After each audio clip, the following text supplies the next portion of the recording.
Okay guys, so welcome back to another video. Today we've got an E93 and we're doing the rear shock absorbers and the rear coil springs. So the reason we're doing this is because the ride on the back, as soon as you go like over a speed bump, the car just smacks itself down. So obviously rear shocks defo worn out, and we had it inspected by BMW because it went in for a recall, and they also recommended rear shocks to be changed.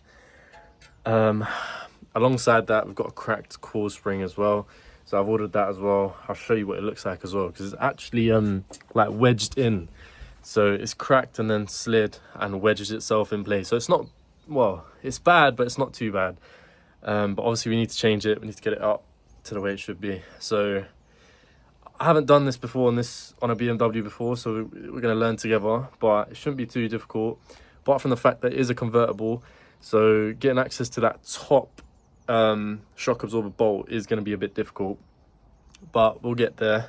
Right now, all I've done is take the wheel off. So obviously 5 17mm bolts, that's it. Ideally slide the wheel under the car or put it off to the side, or get a jack stand on the car just to make sure that the jack don't drop. So let me flip it around and see what we're working with, and then we'll go from there. Okay, so this is what it's looking like. You can see that that spring is snapped, and obviously it's sat on top. I mean, it's solidly in there, but probably shouldn't touch it in case it does spring out. The only other thing that we are going to change is the shock. So shock's been leaking, it's left quite a bit of residue, and it's not really doing its job. So from what I can see, these two bolts on the bottom, so these rusted ones, there's another one on the other side, are what hold the shock in from the bottom. So ideally, if we undo those two bolts, we can push the shock up, and the shock should be quite easy to remove, just those two bolts. Now I am going to WD-40 those bolts because of how rusted they are, and hopefully they don't snap, because that would make this job a lot harder. And yeah, I don't know, it feels like that might be a bit too easy, but we're going to try it. We're going to take those two bolts off. For the spring itself, we're going to have to remove, I'm going to have to drop this lower control arm, which has a bolt this side and obviously a nut the other side. But we'll do that in a second. We'll try and get the shock out first, and then we'll go from there.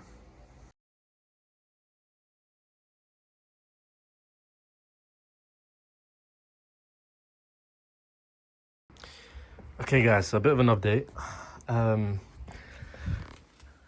What have I done? So got the coil spring out. What you want to do first is you want to remove a 17mm bolt that holds in the shock through this gap here. So that center bolt needs to come out. Then the two side bolts need to come out, which are a weird design, to be fair, but it's an E12 to remove these two. So that's either side. Then once you've got the 17mm bolt out as well for the shock, that's it for the shock on the bottom. Then what I did was remove the 21mm bolt holding this lower control arm in, which I then used a little hammer and a little crowbar to help drop it down a little bit. Once that was dropped, the shock absorber obviously came out of the little hole, and then obviously this is freely moving down, which allowed me to remove the coil spring itself. So that's brilliant, that's all good. Next thing you want to do is supposedly the harder bit, which is moving into the interior of the E93 and trying to get that top bolt out. But this is loose now, so this shock is happy to come out as long as that top bolt comes off. So what we want to actually do is probably start taking the roof off and bring the roof up so we can get access to the back. But let me try and figure it out first, and then I'll feed back to you guys as to what we're doing. Okay guys, so it's a long process. This is not a quick job to get all of these panels off, but I'll talk you through what I've done. Because we're starting on this side, what we needed to do is remove the grey screws holding this cabinet in, or this compartment. So you see those grey screws, twist them halfway and they become loose like that. That allows you to pull up on this later. There's also a few insides, there's one there, one here, one on both those ends as well. And then you also want to remove the little clips holding this in, which look like this. So we're going to get a clip pry tool and just pry them off. And that also down here, you want to remove one of these clips here, so there'll be a little twisty bit, and then you'll pull the rest of the clip off. It's held in with clips. Once you remove that, this piece still won't come out because you'll have to remove the piece over here, which is held on by two 13mm. I'll re-explain this when I do the other side whilst I'm doing it, but I just wanted to get used to what I actually needed to remove first. So two 13mm, remove this. Then you'll be able to pull up on this whole shroud or this little cover piece, and that will all pull out, and you can move it off to the side like I've done. Once you've done that, you want to pull up on the rubber seal here and get this out. Pretty much just pull up on it, bring the card or whatever it's made out of plastic forward, and then you want to pull it, slide it straight out and move it off to the side. That is all done. Also you can see I've got the roof open like the other way. You'll need to do this about halfway through. Once you've removed the screws and that, to get this actually out, you'll have to have the roof open like this, because otherwise this bar is in the way. Then there's a little rubber cap pointing to what we need, which is right there. And obviously now we're just gonna untighten that and remove it. Yeah, so a long process, but let's keep going. Okay, you won't even believe what just happened, guys. Well, you probably saw it. Whilst trying to take that top bit off, it snapped, and I was like, oh, lovely. But I thought about it and I was like, you know what, let me get the impact out. For some reason this top bolt's 16mm, by the way. So I put the impact on the top, and then I got a vice grip, you can probably see it in there, and just attached it to the actual tube itself, and that held it still whilst I impacted it from the top, and it came out loose. So we're going to keep going, and let's see, hopefully we don't have any more hiccups. So we got the shock out, looks pretty abused and worn. So what we're going to do is get the new shock, see what the top mount looks like. I think I bought some new ones anyway, for this bit here, for the bump stop, sorry. Let's see, actually.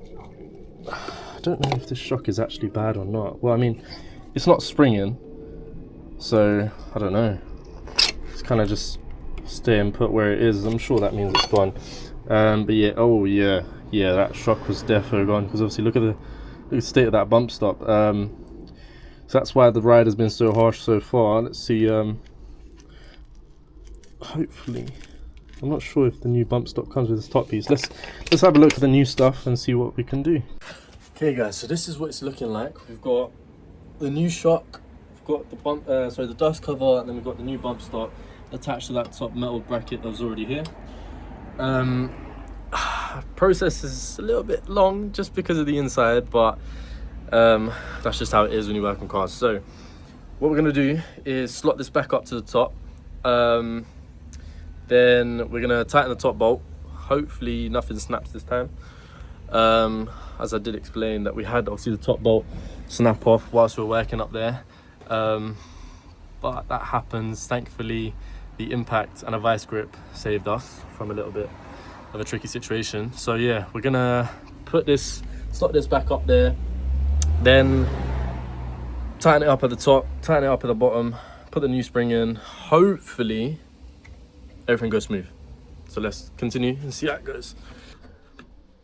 Okay, so next thing you want to do is just tighten up that top bolt.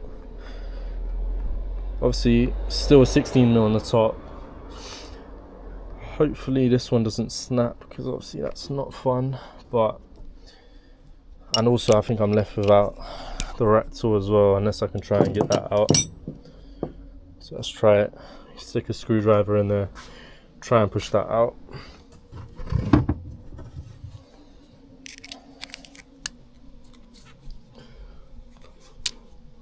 Yep, that worked. So put all of this back together,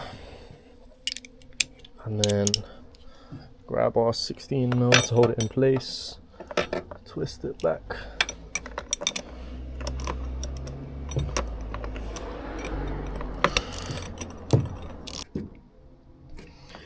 rubber's back on.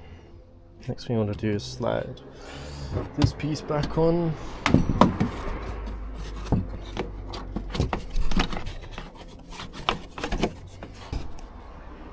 Cool.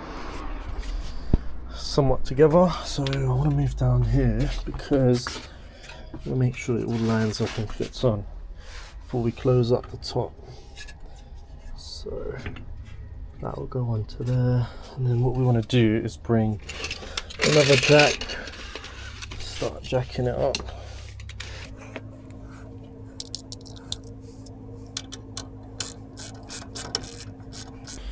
Okay guys, I had to speed up a little bit and continue without recording too much, but we've come to the end now where everything's on. So I've got the new spring slotted in. That wasn't too difficult. Obviously I already talked you through lowering this anyway, and then slotting that spring in is just as simple as holding this down, slot the spring in at the top, slot it in at the bottom, then getting that in, that we already had in, tightened it up from the top, slotted it into this hole at the bottom, 17mm, tighten that up, tighten the two little side ones up, then jack it up with a little jack and slot this bolt in as well, line it up obviously, slot that in as 21mm, tighten that up, and that's everything tight down here. And then obviously I had to close the roof because it started raining, but it was quite easy. It was just everything in reverse. Just slot, let me open it up and talk you through it. Pretty much slot that one in first, bolt that in, 213mm, put the cover on with the two clips. Then you want to slot this base bit in. Once the base is in, tighten up that screw there, that screw there. There's two on this side and this one here. Close that up, however that closes. Then you want to put these two back in. Then you want to put this bit back in, and this little cover as well. There's just a little clip on the bottom, and this obviously clips right back on. And that is literally it. So a lot of things to take off, but once it comes to putting it back together, it's actually not too hard. And obviously nothing will go in without putting one in first. So it's quite straightforward. Once you've taken it off, it's easy to put back on, so don't stress. But yeah, everything else is done down here. So what I'm going to do now is lower that jack, put the wheel back on, put the car on the floor. We won't be able to do the other side today, obviously because it started raining. We need the roof down to get to the bolt. But yeah, we'll leave the car as it is. Might take for a little test drive. Obviously we should ideally replace both shocks before driving it, but let's see what happens. Okay guys, so that is the end of the video. It has gotten a bit dark because I took the car on a test drive, but everything it runs and drives smooth. Much better over the bumps. But putting it back together was literally the same way we took it apart, so I didn't really bother too much recording that bit. But literally the way you took it off is the way everything goes back. It's quite simple, just a few things to take off. But yeah, I hope you guys enjoyed the video. Hopefully I helped you guys out with this as well. And yeah, I'll see you guys in the next one.